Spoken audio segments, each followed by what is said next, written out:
네, 오늘 하나님의 말씀은 시편 119편 49절에서 64절까지의 말씀입니다. 오늘 시편 119편의 오늘 주일 말씀이 49절부터 64절까지의 말씀인데요. 시편 119편은 여러분 성경에 있는 동그라미 되어 있는 부분들이 있죠. 그 동그라미 되어 있는 제일 앞에 자, 앞에 히브리어의 이니셜, 단어의 이니셜이 알파벳 순서로 되어 있거든요. 그러니까 히브리어 알파벳, 알렙, 베트, 김메, 달렛 이렇게 해서 그 알파벳의 첫 글자로부터 시작이 됩니다. 오늘 우리가 하는 부분은 히브리어 알파벳 자인과 베트 부분이거든요. 그러면 오늘 첫째 부분을 보시면은 49절부터 56절까지 이 자인입니다. 보시면 히브리어가 저렇게 생겨 있습니다. 알파벳이 자인입니다. 그래서 하나님의 말씀에 대한 신뢰에 대한, 이 무한 신뢰에 대한 부분이 바로 첫 번째 부분이 자인 부분이고, 그 다음에 헤트라는 이 히브리어 단어로 시작하는 부분은 하나님의 말씀이 나의 기업이다 라고 하는 부분이 바로 57절부터 64절까지 이렇게 기록이 되어 있는 것이죠. 오늘은 자인과 헤트로 시작하는 이 부분을 한번 살펴볼까 하는데요. 49절에 보시면 이렇게 되어 있습니다. 49절에 시인은 하나님이 시인에게 하신 말씀을 기억해달라라고 시작을 하고 있죠. 그러면서 그 말씀이 자신에게, 시인에게 소망이 되었다라고 얘기를 하고 있어요. 그러면서 50절에 보시면은 시인은 다시 주님의 말씀이 자신이 고난 가운데 있다고 할지라도 그 말씀이 위로가 되었다라는 부분으로 그리고 자신을 살린다라고 이야기를 하고 있죠. 그러면서 51절에 보시면은 교만한 자들이 자신을 조롱한다라고 얘기하고 있어요. 그것도 심히 조롱한다고 얘기하고 있죠. 그리고 자신이 주의 법을 떠나지 않을 것이다 라고 얘기를 하고 있습니다. 52절에 보시면은 주의 옛 규례들을 시인이 기억하고 그것이 위로가 된다라는 말씀을 하시고 있고, 53절에 그러나 악인들이 주의 율법을 버린 자들이고 그들로 인하여서 시인이 분노에 사로잡혔다 이런 얘기를 하고 있습니다. 그러면서 54절에 나그네와 같은 이 불안정한 상황, 자신이 나그네와 같은 상황에 있다 할지라도 주의 율례들이 나의 노래가 된다라고 말씀하고 있어요. 그러면서 55절부터 56절까지 보시면 불안정한 상황이지만 주의 이름을 기억하고 또 주의 법을 지켰다라고 이야기하고 있고, 주의 법을 지킨 것이 자신의 뭐라고 얘기하고 있죠? 자산이다 이렇게 얘기를 하고 있습니다. 그러면서 첫 번째 부분인 이 자인이라는 히브리어 알파벳의 자인 부분이 마무리를 짓고, 두 번째 부분으로 헤트 부분, 그러니까 헤트 부분이 들어가는데요. 하나님의 이 말씀이 시인의 자신의 기업이라는 사실들을 이제 더 자세하게 설명을 하기 시작합니다. 그러면서 57절에 보시면 시인이 주의 말씀을 지키는 이유가 나오는데, 그 지키는 이유가 뭐냐면 여호와는 시인의 분기시다 이렇게 말하고 있어요. 그러니까 여호와가 시인의 분기시이기 때문에 내가 주의 말씀을 지키는 것이다 이렇게 얘기를 하고 있고, 58절에 보시면 이제 자신이 간구하는 것은 주의 말씀대로 내게 은혜를 베풀어 달라라고 얘기를 하고 있거든요. 그러면서 59절에 시인이 자신의 길을 생각해 봤을 때 오로지 주의 말씀을 향하여 걸어갔다라는 이야기를 고백을 하고 있고, 60절에 보시면 그렇게 주의 말씀대로 지키었기 때문에 주저하지 않을 거다. 내가 이를 지키는 것에 주저하지 않을 거야 라고 얘기를 하고 있는 것이죠. 그러면서 61절에 조금 어려운 상황이 보이는데요. 악한 자들의 줄이 자신을 묶어서 자신이 어떻게 할 수 없게 된다 할지라도 내가 주의 법을 잊지 않겠다라고 이야기를 하고 있습니다. 그러면서 62절에 보시면은 한밤중에 내가 일어나 주께 감사할 것이다 이렇게 얘기를 하고 있고, 63절에 보시면은 주를 두려워하는 자들과 주의 말씀을 따르는 모든 자들이 친구의 영역 속에 있는 것이죠. 친구의 영역 속에 있으면서 함께 할 거다라고 얘기를 하고 있고, 64절에 주의 인자하심이 땅에 충만하기 때문에 주의 말씀들을 내가 계속 배우며 살기를 이렇게 다짐하는, 그러면서 오늘 본문에 있는 자인과 헤트, 그러니까 히브리어 알파벳 자인과 헤트 부분을 마무리를 짓고 있습니다. 성도님들, 오늘 이 부분이 사실 시편 119편에 있는 얘기들은 계속 같은 상황들을 계속 반복하는 이야기거든요. 그렇다면은 그 반복하는 이야기들 속에서 우리가 좀 발견할 수 있는 것은 뭐냐면은 우리의 상황들이 다양한 여러 상황 속에서도 오직 붙잡고 가야 되는 게 뭐냐라는 것을 얘기할 때에 주의 말씀이다라는 이야기를 하기 위해서인데요.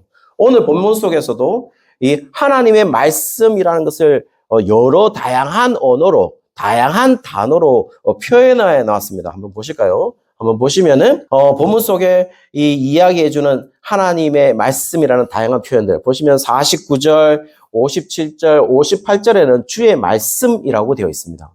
다양한 똑같은 얘기입니다. 주의 말씀으로 되어 있고 히브리어는 따바르라고 되어 있고 58절만 에므라라고 되어 있습니다. 똑같은 단어입니다, 사실은. 그리고 51절, 55절, 61절에는 우리나라 성경에서 주의 법이라고 되어 있고 히브리어로는 토라라고 되어 있습니다. 율법이라는 뜻이죠. 그 다음에 52절에서 62절은 또 주의 규례라고 표시를 해놨습니다. 그런데 똑같은 히브리어는 미시파트입니다. 53절에도 보시면 주의 율법이라 되어 있고 토라라고 되어 있습니다. 우리나라 성경에 위에 보면 51절, 55절, 61절은 주의 법이라 되어 있고 사실 53절에 주의 율법이라 되어 있지만 다르게 표현된 게 아니라 히브리어는 토라 똑같이 되어 있다는 것이죠. 그리고 54절, 64절에 보시면 주의 율례라고 되어 있는데 주의 율례라는 이 단어가 호크라는 단어입니다. 그리고 56절, 63절에 보시면 주의 법도라고 되어 있는데요. 이 법도라는 단어는 이 피쿠드라는 히브리어로 되어 있어요. 59절에 보시면 주의 증거들이라고 되어 있고 이 증거라는 말이 에다라는 단어입니다. 60절에 주의 계명들이라고 되어 있는데 이 계명들은 히브리어로 미츠바라고 되어 있죠. 자, 성도님들 어떻습니까? 이 하나하나의 뜻을 정말 살펴가면서 말씀드리는 게 맞겠지만은 지금 보시면은 어쨌든 하나님의 말씀이라는 그 동일한 의미를 다양한 하나님의 말씀에 대한 단어들로 계속해서 얘기를 하고 있다는 것이죠. 자, 그렇다면요. 하나님의 말씀들을 이렇게 다양하게 표현하면서 시인은 이 말씀들에 대해서 어떻게 반응하고 있는가가 굉장히 중요하겠죠. 시인은 어떻게 반응하고 있을까요? 오늘 첫 번째 부분에 보시면은 가장 먼저 언급되는 동사가 이 기억하다라는 동사입니다. 49절에 보시면 이 기억하다라는 동사가 나와 있어요. 이 기억하다라는 동사가 이 자카르라는 동사인데요. 이 자카르가 49절에도 나와 있고 52절, 55절에도 나와 있습니다. 그런데요, 기억하는 게 조금 다릅니다. 뭐라고 되어 있냐면 49절에 보시면 기억하는 것이 시인이 하나님에게 나에게 하신 말씀, 그러니까 여호와께서 시인에게 하신 말씀, 여호와가 하신 말씀을 기억해 주옵소서라고 이야기를 하고 있고 52절과 55절의 경우 기억하소서라는 말은 시인 자신이 하나님의 말씀을 기억하겠다 이렇게 얘기를 하고 있거든요. 자, 그렇다면요, 성도님들 둘 다 기억하는 게 뭘 기억하고 있는 거죠? 뭘 기억해 달라고 하는 겁니까? 지금 49절은 하나님이 시인에게 하신 말씀을 하나님이 기억해 주옵소서라고 얘기를 하고 있고 52절부터 52절과 55절은 기억하는 것인데 그것은 뭐냐면 시인이 하나님이 나에게 하신 말씀을 기억하겠다 이렇게 얘기를 하고 있거든요. 둘 다 기억하고 있는 것은 동일하죠. 뭐냐면은 하나님과 그 다음에 시인 자신과의 하신 그 말씀을 기억하겠다라고 얘기하고 있는 것이죠. 우리가 기억의 공감대를 형성함이 있어가지고 기억의 공감대, 이 기억의 공감대를 뭐로 두고 있는 것입니까? 하나님의 말씀에 두고 있는 것이죠. 그렇죠? 지금 시인은 그렇게 말하고 있는 겁니다. 하나님, 내가 공감할 것인데 그 기억의 공감대를 하나님의 말씀으로 두겠습니다. 그 이야기를 하고 있는 것이죠. 그리고 우리가 서로 뭔가가 남편이나 아내나 친구나 뭔가가 이렇게 공감하고 있을 때 가장 먼저 일어나는 반응이 뭘까요? 기쁘고 또 내가 안 좋았을 때 뭔가를 공감해주면 위로가 되죠. 그렇죠? 50절에 보시면은 주의 말씀이 고난 중에 위로가 되었다 이렇게 얘기를 하고 있는 것이죠. 이 위로라는 말이 사실은 이 히브리어 단어가 네하마라는 단어입니다. 놀라운 사실을 발견했습니다. 이 네하마가 구약 성경 가운데 히브리어 단어 가운데 이 네하마라는 단어가 구약 성경에 딱 2번 기록됩니다. 이 2번 기록이 되는데요. 어디에 기록되냐면은 욥기에 한번 기록되고 오늘 시편 오늘 본문 말씀에 한번 기록이 됩니다. 그런데요, 놀라운 일이 있습니다. 놀라운 일이 뭐냐면은 이 위로라는 이 네아마가 쓰인 이 단어에 쓰인 상황이 거의 유사하게 기록되어 있다는 겁니다. 한번 보시면은 욥기 6장 10절에 있는데요. 욥기 6장 10절에 보시면 이렇게 되어 있습니다. 그러할지라도 내가 오히려 위로를 받고 그칠 줄 모르는 고통 가운데서도 기뻐하는 것은 내가 거룩하신 이의 말씀을 거역하지 아니하였습니다. 그러니까 이런 말이죠. 내 위로가 되었는데 내가 위로가 되었던 이유가 뭐냐면은 그 고통 가운데서도 기뻐할 수 있는 위로를 받는데 고통 가운데서도 내가 기뻐할 수 있는 것은 내가 거룩하신 이의 말씀, 그러니까 하나님의 말씀을 거역하지 않았기 때문에 내가 위로가 되고 고통 중에서도 기뻐할 수 있었다. 이렇게 욥기가 얘기를 하고 있거든요. 자, 그렇다면요, 이 본문 말씀, 이 욥기의 말씀이 언제 기록이 되냐면, 이 6장 10절이 이 대만 사람 엘리바스가 욥에 대해서 비판을 하고 있었거든요. 그때 욥에 대해서 비판을 하고 있을 때 그 말씀에 대해서 욥이 대답하는 장면이 바로 이 장면입니다. 그렇죠? 예, 그렇게 되어 있습니다. 그런데 놀라운 거는 뭐냐면은 우리가 오늘 이 네아마라는 이 위로라는 단어가 50절에 나타나고 51절에 한번 보시죠. 51절에 보시면은 어떤 상황이 펼쳐지냐면은 시인이 이렇게 합니다. 교만한 자들이 나를 심히 조롱하였어도. 어떤 상황이죠? 정말 비슷하죠? 교만한 자가 나를 조롱하였는데 주의 말씀이 나에게 위로가 되었다라는 겁니다. 53절에 보시면요. 또 다른 똑같은 비슷한 상황이 있습니다. 주의 율법을 버린 악인들로 말미암아 내가 맹렬한 분노에 사로잡혔다. 이렇게 나와 있습니다. 오늘 본문 말씀에 그렇게 되어 있죠. 이 이야기를 하는 부분이 마치 욥의 친구들의 비판으로 욥이 분노를 하고 있는 그런 장면과 굉장히 유사해 보입니다. 그러면서 학자들이 이 53절에 대해서 이렇게 신학적 해석을 하면서 번역을 했습니다. 한번 번역을 보실까요? 번역을 보시면 이렇게 되어 있습니다.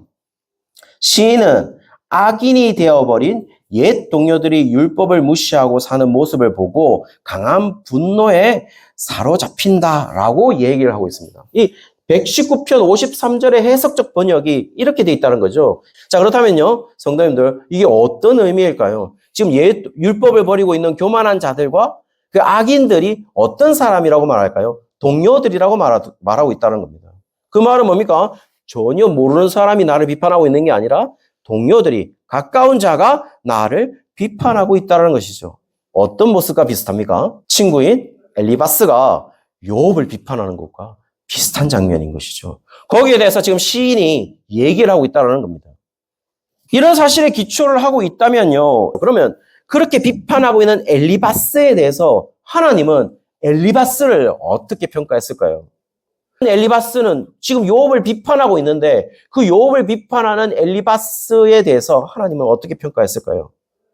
특별히 하나님이 엘리바스에 대한 그 말에 대한 평가를 그대로 적나라하게 해놓은 장면인데요. 욥기 42편 7절에 보시면 이렇게 되어 있습니다.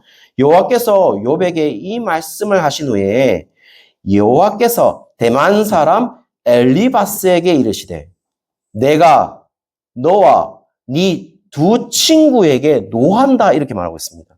내가 분노한다. 하나님이 화났다 이렇게 말씀하고 있어요. 그러면서 이는 너희가 나를 가리켜 그러니까 하나님을 가리켜 말한 것이 내 종 욥의 말같이 옳지 못함이니이다 라고 하고 있어요. 어떻습니까? 지금 하나님이 뭐라고 말씀하셨나요? 너희들이 하는 말이 옳지 않다. 너희들이 하는 말이 나를 설명하는 것이 옳지 않다. 라고 얘기하고 있다는 것이죠. 지금 말하는 건 뭡니까? 교만한 자는 여호와에 대해서 어떻게 말합니까? 무지한 자들이고 여호와에 대해서 말할 때 곡해하는 자들이죠. 오늘 본문에서 욥의 친구인 엘리바스를 비난하듯 51절에 보시면은 교만한 자들은 시인을 조롱한다라고 말하고 있어요. 이 조롱하다라는 단어가 이 루츠라는 단어입니다. 거만하게 말하고 허풍을 떨다라는 단어입니다. 다시 말씀드리는 거죠. 교만한 사람들은 어떤 사람들입니까? 하나님의 말씀을 곡해하거나 하나님의 말씀이 아닌 것들을 말하는 그 자체, 그게 뭐라고 말하는 거죠? 교만한 것이다. 이렇게 얘기를 하고 있는 것이죠. 그리고 우리가 이렇게 연결해 본다면 진정한 위로는 어디에 있습니까? 우리의 위로가 어디에 있습니까? 바로 하나님의 말씀에 있다라는 사실을 말하고 있는 것이죠. 하나님 말씀 외에 우리의 위로가 될 수 있다라고 하는 것은 다 교만한 자들의 발상인 거죠. 거만한 자들의 발상인 것입니다. 사랑하는 성도님들, 우리 인간의 말이 이 사람을 감동하고 이 사람을 위로하면 위로가 될 것 같죠? 그러나 그거는 진정한 위로가 아니라는 겁니다. 늘 말씀드리죠. 저의 경쟁 상대인 김창옥 교수님하고 오은영 선생님하고 위로가 되겠죠. 그러나 그것은 위로라고 말할 수 있다는 게 아니라는 것입니다. 52절에 보시면 주의 말씀을 기억할 때 진정한 위로가 된다라는 사실을 얘기를 하고 있어요. 그러면서 54절에 보시면은 시인의 삶을 정리하고 있습니다. 시인의 삶을 어떻게 정의했냐면은 나그네다 이렇게 표현을 했습니다. 어떻습니까? 이 삶을 이 나그네라는 표현을 했을 때 긍정적으로 보입니까? 아니면 부정적으로 표현하는 것 같아요? 어떻게 표현했는지는 잘 알지는 못하겠습니다. 어쨌든 나그네가 가지고 있는 이미지는 뭡니까? 이 불안정한 거죠. 불안정합니다, 나그네. 정착하지 못했잖아요. 이 나그네는 불안정한 상황을 얘기를 하고 있습니다. 그런데요, 오늘 뭐라고 얘기하냐면 그런 불안정한 삶 가운데서도 주의 말씀이 나의 자신의 노래가 되었다 이렇게 얘기를 하고 있거든요. 그러면서 나그네는 불안정한 상황이지만 그런 불안정한 상황 가운데서 지금 내가 안정스럽게 내가 위로를 받고 내가 그래도 안정할 수 있는 마음이 평온할 수 있는 이유는 바로 주의 말씀 때문이다. 이렇게 말을 하고 있고 그 불안한 시간을 그 불안한 상황을 표현하기 위해서 55절에 보시면은 뭐라고 나와 있냐면 밤이라는 말로 설정을 하고 있어요. 밤이다 여기 지금. 그리고 그때도 주의 말씀을 기억하겠다라고 얘기를 하고 있습니다. 56절에 보시면은 56절에 그래서 내 소유라고 해서 이 소유라는 말이 뭐냐면은 하야라는 단어입니다. 이 존재하다, 되다, 발생하다, 일어나다라는 의미를 가지고 있어요. 그러면서 지금 내게 얘기하고 있는 거죠. 나에게 발생해야 하고, 나에게 존재해야 하고, 나에게 일어나야 하는 것은 바로 뭐란 말이죠? 주의 말씀밖에 없다라고 말을 하고 있다는 겁니다. 심지어는 ESV나 RSV 같은 경우에는 내 소유다 이렇게 얘기했을 때 이 소유라는 단어를 어떻게 번역을 했냐면 this blessing이라고 말했어요. this blessing이라는 말은 복이라는 거죠. 다시 말씀드리는 겁니다. 주의 하나님의 말씀을 지키는 것이 내 소유 또는 복이다라고 말하고 있다는 거예요. 그 얘기를 지금 하고 있다는 겁니다. 특별히 이게 비슷한 이야기들을 이 두 번째 부분에서 이어집니다. 이 두 번째 부분에 보시면은 57절에 보시면 여호와는 나의 분깃이다 이렇게 얘기를 하고 있어요. 분깃이다. 이 분깃이라는 단어가 이 헤레크라는 단어입니다.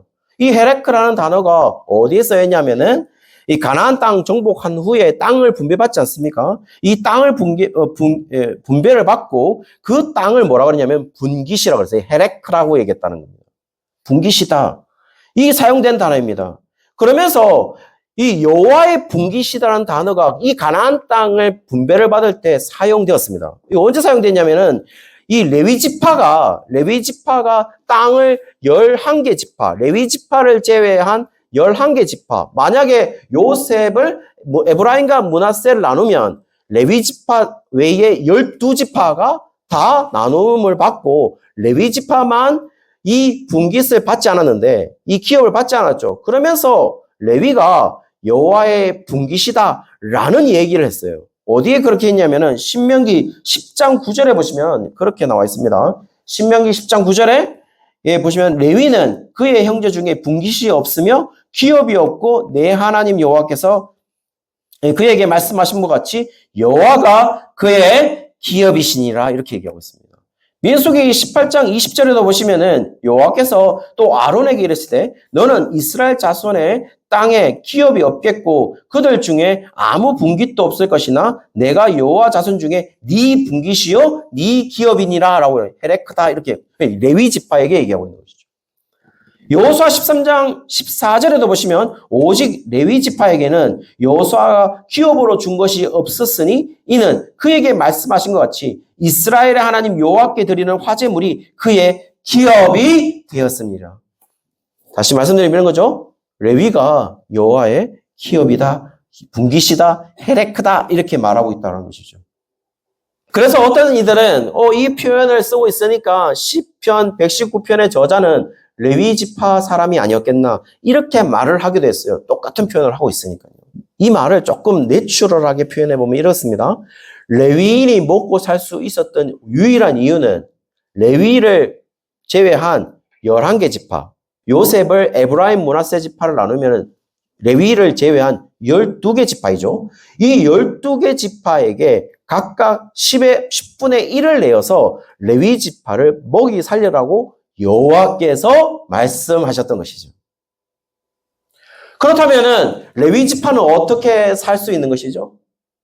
정확하게는 그 여호와의 말씀을 지켜야지만 레위 지파가 살 수 있는 거죠. 그렇죠. 10분의 1을 내야 되니까요. 더 안쪽으로 들어가면 그런 여호와의 말씀이 없었다면 레위 지파는 살 수가 없겠죠. 그래서 레위 지파는 얘기한 겁니다. 여호와가 나의 분기시다. 그 말씀을 하고 있다는 겁니다. 레위 지파가 유일하게 살 수 있는 길은요, 여호와의 말씀밖에 없다는 것이죠. 그래서 58절에 보시면 우리의 기도 제목도 무엇이어야 되느냐라는 말씀을 얘기하고 있어요. 여러분, 심지어 이런 거죠. 먹고 사는 문제에 대해서 우리가 많이 기도하죠. 그렇지 않아요? 그런데 바로 이어지는 부분이 우리의 기도 제목이 어때야 되는지를 이렇게 얘기하고 있다는 겁니다. 58절 보시면 이렇게 되어 있습니다. 주의 말씀대로 우리한테 은혜를 베푸시는데 주의 말씀대로 베푸실 것을 이제 시인이 얘기하고 있는 것이죠. 어떻게 해달라고요? 주의 말씀대로 베풀어 주옵소서. 레위인들 생각해 보십시오. 다시 우리가 레위인이라고 생각해 보시죠. 우리가 먹고 살 수 있는 것은 무엇입니까? 주의 말씀대로 되어져야만 레위인이 먹고 살 수 있는 거죠. 사랑하는 성도님들, 우리가 먹고 살 수 있는 문제는 어떻게 해결되는 것이죠? 주의 말씀대로 이루어지게 돼 있다는 겁니다. 따라서 심지어 시인이 하나님께 요구하고 있는 것은 주의 말씀대로 응답해 주시옵소서라고 얘기를 하고 있고, 그것은 이 하나님 말씀 외에 자신을 공감하고 자신에게 위로해 줄 수 있는 그 어떤 것도 존재하지 않기 때문에 지금 이 이야기를 하고 있는 것이죠. 오로지 지금 나에게 은혜를 베풀 수 있는 유일한 조건은 뭡니까? 하나님 말씀밖에 없다라는 얘기를 지금 시인이 계속해서 고백을 하고 있다는 겁니다. 그러면서 우리가 하나님 말씀 외에 다른 것도 빠질 수 있다 하는 것을 경고를 합니다. 61절에 보시면 악인의 줄이 내게 두루 얽혔다 이렇게 말하고 있죠. 그렇게 되어 있죠. 한번 보십시오. 악인의 줄이 내게 두루 얽혔다. 이 줄이라는 말이 헤벨이라는 단어입니다. 이 헤벨이라는 단어는 끈, 밧줄, 고통, 올가미라는 뜻입니다. 한마디로 뭘 말하는 것이죠? 악인들의 올가미에 매여 있는 모습인 것이죠. 그러나 그때에도 어떻게 하겠다고요? 주의 법을 잊지 않을 것이다 라고 얘기를 하고 있습니다. 성도님들, 이 부분을 보시면은 만약에 레위 지파 사람이 기록했다 치고 우리가 한번 생각해 보면 이제 땅의 기업으로 받았습니다. 레위 지파는 받지 못했어요. 그런데 11개 지파, 12개 지파가 레위를 제외한 11개, 12개 지파가 지금 자신의 것을 10분의 1을 주면서 먹고 살 수 있도록 되어 있어요. 그게 지금 가나안 정착 후에 그들의 삶이었습니다. 그런데 가나안 정착 후에 어떤 일이 벌어졌죠? 여호와의 말씀이 딱 정확하게 이 정착한 이 이스라엘 백성들에게 하신 말씀이 있었어요. 그 말씀이 뭔지 아십니까? 여러분 아시나요? 뭐냐 하면은 가나안에 있는 사람들을 쫓아내라. 그거였습니다. 절대로 놔두지 마라. 여러분, 우리가 조금 잘못 알고 있는 것이 뭐냐면 가나안 정복 사건이 모든 사람을 죽이고 모든 사람을 뒤엎은 사건이다. 왜냐하면 우리는 여리고에 관한 문제가 너무나도 크게 들려져 있기 때문에 그것 때문에 가나안 정복 사건이 엄청난 전쟁으로 모든 사람을 죽이고 없앤 사건이라고 생각하지만 그렇지 않습니다. 여리고, 하솔, 아이성 전투 외에는 다 무혈입성이었습니다. 그 무혈입성이었다는 말은 뭘 말하는 것이죠? 가나안에 있는 족속 사람들과 함께 거주하는 일이 벌어졌다는 겁니다. 그렇죠? 그렇게 되어 있습니다. 그러니까 뭐라고 말씀드렸냐? 여호와께서 저 사람들을 그냥 놔두지 마라. 다 쫓아내야 된다. 라고 말을 했어요. 쫓아내지 않았죠. 어떤 일이 벌어졌습니까? 정착했습니다. 이제 정착을 하고 이들은 40년 이상 생활, 유목민과 같은 생활을 하다가 이제 정착하게 되면 자신의 생활 방식을 다 바꿔야 되죠. 뭐로요? 농업으로요. 그러면서 자신의 농업 문화를 발전하게 되는 거죠. 근데 그 농업 지식은 누구에게 얻을까요? 가나안, 원래 정착해 있던 사람들에게 얻었죠.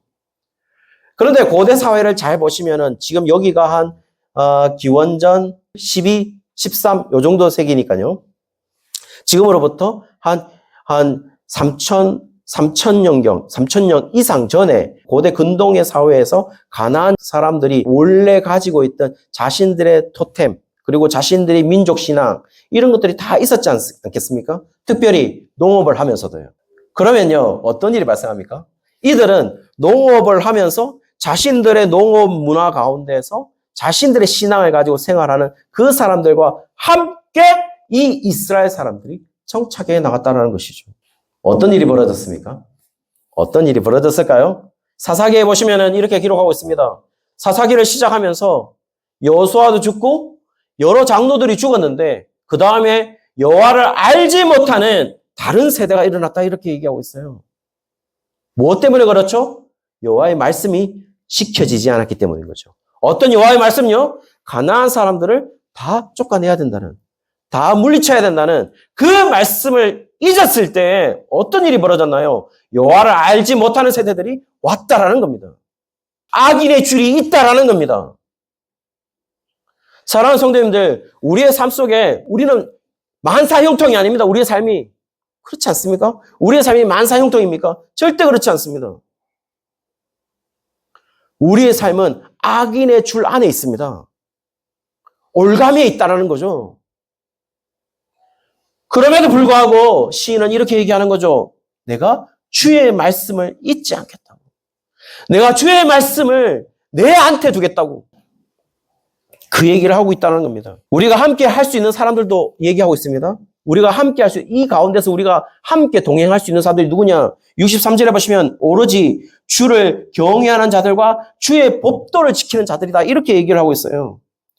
우리에게 세상을 살게 해주는, 우리를 실존적으로 유익을 주는 사람들이 우리의 친구가 아니라는 것이죠. 성도님들, 다시 한번 말씀드립니다. 가나안에 정착했을 때 그 농업을 도와주고 우리가 실제적으로 먹고 살게 해줬던 그 가나안 사람들이 우리의 친구가 아니라는 겁니다. 그 사람들은 오히려 하나님을 멀게 해줬어요. 그래, 내가 먹게 살게 해줄게. 내 농업 기술을 너에게 말해줄게. 성도님들, 분명히 말씀드릴 수 있는 게 있어요. 우리한테 실존적으로 유익을 주는 사람이 정말 친구일까요? 우리의 세상을 정말 잘 살게 해주는 사람이 우리의 친구일까요? 그것을 오늘 시인은 친구라고 말하고 있지 않아요. 뭐라고 말하고 있느냐? 공동체 구성에 있어가지고 우리의 친구는 누구냐? 여호와의 말씀을 두려워하는 자들이고 여호와의 말씀을 지키는 자들이다. 그 사람들이 우리의 동료야.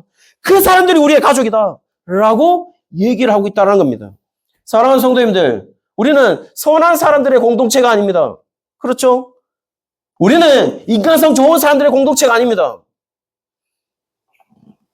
오로지 교회는 하나님의 말씀을 기준으로 그것을 지키며 그 말씀에서 가장 이야기하고 싶은 건 뭐냐면 오직 의인은 믿음으로 말미암아 산다는 그 믿음 하나인 그 공동체가 바로 우리 공동체라는 것이죠. 무엇을 믿는 것입니까? 예수 그리스도를 믿는 것이죠. 그것으로 지금 우리 공동체가 하나가 되었다 이렇게 얘기를 하고 있습니다. 그 사람이 우리 친구다. 64절에 보시면 그 사실을 가르쳐달라 이렇게 얘기를 하고 있다는 겁니다. 사랑하는 성도님들, 지금 세상 속에 우리는 어디에서 우리의 해결책을 찾고 있습니까? 어디에서 해결책을 찾고 있나요? 우리는 어디에서 우리의 위로를 얻고 있나요? 성도님들, 한번 생각해 보십시오. 어떻게 찾나요? 자식 때문에 걱정돼요. 우리는 어떻게 해결책을 찾나요? 부부관계에 문제가 있어요. 우리는 어떻게 해결책을 찾나요? 내가 관계성에서 문제가 생겼습니다. 그 해결책을 어디에서 지금 우리는 찾고 있을까요?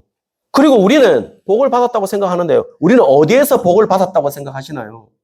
우리는 어디에서 우리의 친구를 구하고 계시나요? 여러분은 위로를 어디에 받고 계십니까? 여러분은 기도의 응답을 어떻게 구하고 계십니까? 이것을 스스로 질문해야 되지 않겠습니까?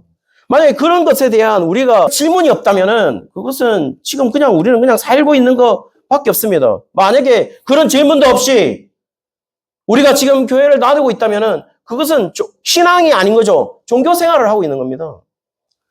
주님의 머리 대신 교회에 나오고 있는 게 아니에요. 종교기관으로서 교회에 그냥 있는 겁니다. 만약에 성도들 간에 하나님의 말씀을 외에 다른 것으로 내가 위로를 받고 있다면 그거는 그냥 종교인들의 계모임인 것이죠. 그렇지 않습니다. 절대로 그게 위로가 되지 않습니다. 사랑하는 성도들, 오늘 말씀처럼 우리는 나그네처럼 살다가 갈 것입니다. 그렇죠. 그렇게 갈 것입니다. 근데 그 삶의 내비게이션, 그 삶의 내비게이션을 지금 하나님의 말씀으로 설정해야 되지 않겠습니까? 매일 묵상에도 말씀을 드렸습니다. 여러분의 내비게이션은 뭡니까? 삶을 인도할 때, 우리가 차를 인도할 때 그 내비게이션이 뭡니까? 내비게이션은 어때야 되죠? 길을 잘 인도해야 되죠. 또 길을 잘 인도하기 위해서는 우리가 뭘 해야 되죠? 업데이트를 해야 되죠. 그렇죠. 그렇다면은 하나님의 말씀이 내비게이션이라면 그 내비게이션 말을 잘 듣되 우리가 그 내비게이션을 업데이트를 해줘야죠. 주의 말씀을 계속 더 풍부하게 알면 알수록 우리의 삶의 질이 나아질 수밖에 없다라는 사실을 얘기하고 있죠. 그렇게 돼야만 우리는 목적지를 바로 도달할 수 있다라는 것입니다. 뭐가요? 주의 말씀으로요. 왜냐하면 주의 말씀이 우리의 내비게이션이니까요. 사랑하는 성도들, 우리는 자주 이런 얘기를 합니다. 삶은 속도가 아니라 방향이다. 이렇게 얘기를 하고 있죠. 근데 사실 그게 맞는 말은 아닙니다. 왜냐하면 여러분, 속도와 속력의 차이를 알고 계시나요? 속도와 속력의 차이를 보시면 속력은 물체가 일정한 시간 동안 이동한 거리입니다. 그리고 방향은 어떤 뜻이나 현상이 일정한 목표를 향하여 나아가는 쪽이고요. 속도라는 것은 단위 시간 동안 물체가 이동한 거리뿐만 아니라 이동한 방향까지 고려하는 거죠. 그러니까 인생이, 삶이 속도가 아니라 방향이다고 얘기하시는 분들은 사실은 뭘 얘기하는 거냐면은 속력을 얘기하는 것이죠. 왜냐하면 속도는 방향까지 고려를 하고 있거든요. 그래서 우리 속도를 얘기를 할 때 이 속도는 방향까지 고려하기 때문에 실제로 우리가 속도, 속력을 다 뭐라고 생각합니까? 스피드라고 생각하잖아요. 그런데요, 실제로 속력이 스피드고 속도라는 것은 영어로 velocity라고 얘기해서 다른 단어를 사용하고 있는 것이죠. 그렇다면은 실제로 우리의 삶이 뭐냐라고 얘기를 했을 때 저는 이렇게 표현하고 싶어요. 속력이 아니라 속도라고 해요. 또 다시 표현한다면 속력이 아니라 방향이다. 이렇게 말을 하고 싶습니다. 사랑하는 성도님들, 탈무드에 보면 이런 얘기가 있습니다. 탈무드에 어느 지친 사람이 마차가 지나가길래 그 마차를 세워서 좀 태워달라. 이렇게 말을 하고 있고, 이제 예루살렘까지 간다면은 얼마 정도 걸릴까요? 라고 하니까 그 마차의 마부가 하는 말이 뭐냐면은, 이 속력으로 가면은, 이 속도로 가면 한 30분 만에 30분 정도일 거다라고 얘기를 했어요. 그래서 30분 더 지쳐 있으니까 잤던 거죠. 잠을 자고 나서 일어나 보니까 뭐라고 얘기했냐면은 30분 잤으니까 이제 여기가 예루살렘인가요? 라고 보니까 아니 예루살렘으로 가려면은 아직 1시간을 더 가야 된다고. 어떻게 30분 만에 도착한다 그랬지 않냐 하니까 그 마부가 하는 말이 나는 반대 방향으로 가는 마차였다. 이렇게 얘기를 하는 거죠. 이 말 속에서 탈무드가 얘기하고 있는 말은 뭐냐면 결국 우리 인생에서 가장 중요한 것이 뭘까요? 속력이 아니라는 거죠. 스피드가 아니라는 겁니다. 빨리 가는 게 중요한 게 아니라는 거죠. 방향이 중요하다는 거죠. 속도가 중요하다는 것이죠. 빨리 가되 어떻게 어느 방향으로 가느냐가 가장 중요한 것이죠.